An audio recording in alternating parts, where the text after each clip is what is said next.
রক্তাক্ত গাজায় থামছে না ইসরায়েলি আগ্রাসন। মানবিক বিপর্যয় চরমে। চলছে খাবারের জন্য হাহাকার। ক্ষুধার্ত শিশুদের আর্তনাদে ভারী পুরো উপত্যকা। সংকট প্রকট হচ্ছে দিনকে দিন। হৃদয় বিদারক সব ছবি ক্ষোভ ছড়াচ্ছে বিশ্বজুড়ে। ঝড় উঠেছে প্রতিবাদের। সেই মিছিলে এবার যুক্ত হলেন প্রায় ২,০০০ অভিনয়শিল্পী। সোমবার প্রকাশিত এক প্রতিশ্রুতিপত্রে ১,৮০০রও বেশি অভিনেতা, শিল্পী ও প্রযোজক ঘোষণা দেন ইসরায়েলি চলচ্চিত্র সংস্থাগুলোর সঙ্গে আর কাজ করবেন না তারা।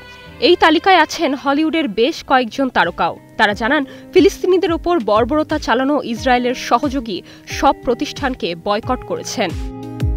অভিনয় শিল্পীরা জানান, দক্ষিণ আফ্রিকায় বর্ণ বৈষম্যের প্রতিবাদ সাহস জুগিয়েছে তাদের। সেখান থেকে অনুপ্রেরণা নিয়েই গণহত্যায় জড়িত ইসরায়েলি চলচ্চিত্র প্রতিষ্ঠানের সঙ্গে কাজ না করার অঙ্গীকার করেছেন তারা। নেওয়া হয়েছে কোনো ধরনের চলচ্চিত্র প্রদর্শন না করার সিদ্ধান্ত। এছাড়া অন্যদের প্রতি তাদের আহ্বান, মানবাধিকার লঙ্ঘনে জড়িতদের সঙ্গে কেউ যেন কাজ না করে।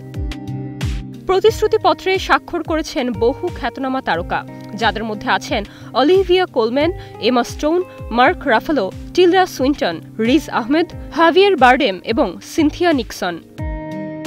যদিও এই ধরনের বয়কটকে বৈষম্যমূলক বলে প্রত্যাখ্যান করেছে ইসরায়েল সরকার। তাদের দাবি, হামাসের হাতে অনেক ইসরায়েলি শুধু প্রাণী হারাননি, জিম্মিও হয়েছেন অনেকে। তাই আত্মরক্ষার জন্যই প্রতিরোধ গড়ে তোলা হয়েছে বলে দাবি ইসরায়েলের। Nirjona Nusrat, star news.